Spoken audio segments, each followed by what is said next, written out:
My jaw still hurt going into Tuesday's episode of The Voice. The battles had literally just begun a day earlier when Kelly Clarkson made such a wait, what kind of a decision following the first sing-off that my jaw hit the floor with the thud of a 2-ton mic drop. Cody Ray Raymond is a fine vocalist, to be sure, but to choose to keep him on her team over Sandy Earth, who not only ranks high on TV Line's list of season 15's top 10 blinds, but has her picture in the dictionary next to the term showstopper?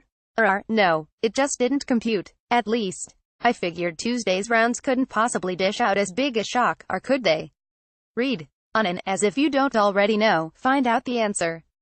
Team Kelly, Kimberly Joy, grade B, defeated 1UP, grade C, on Mercy. Given the giantness of Kimberly's run to you in the blinds, I kinda thought this would be a fair fight.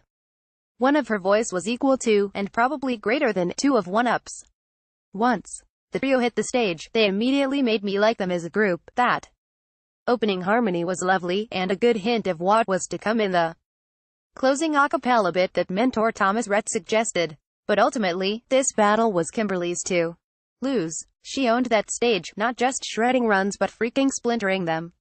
And as okay as 1UP are, and as hard as they were clearly trying, they still came off like a cheesy Las Vegas lounge act. Team Adam, Steve Memolo, grade C, defeated Anthony Area, grade C, on Amy. Anthony stolen by Jennifer. In rehearsal, Anthony sounded like a train about to wreck on this Pure Prairie League cover. Steve, while not my favorite of the battles, fared considerably better.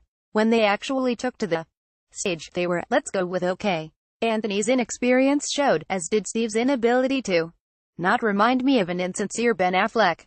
Even the coaches didn't fall all over themselves, as they so often do, to praise the singers.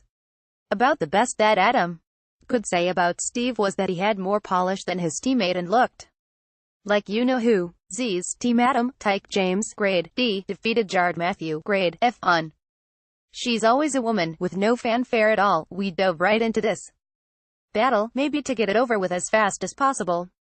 Tyke was bad. Jard, worse. Like, this was so cringe. Why, it might have been a kindness to the competitors not to have aired it. As it was, we only saw a little of it. After the massacring of Billy Joel's hit, the nicest thing Kelly could say was that Tyke resembled Tarzan. So yeah, not good. Team Blake, Chris Crows, grade B, defeated Mercedes Ferreira Diaz, grade C, on Back in the High Life again. In rehearsal, Chris and Mercedes didn't sound as good together as they seemed to think. On stage, too. At least in the verse, they reminded me of a leather and silk outfit that the designers on Project Runway couldn't quite make work.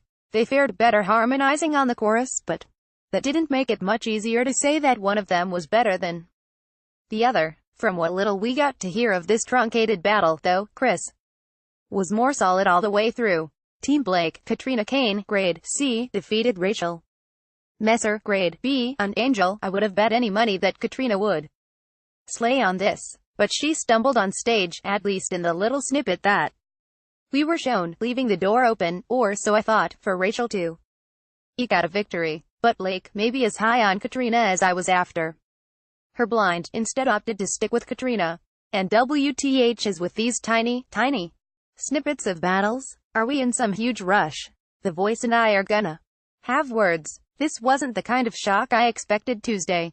The Voice, Season 15's Best Blinds, ranked Team Jennifer, Mike Parker, grade B, defeated Natasha Gray Cloud, grade A, on Gravity. Natasha stolen by Kelly, color.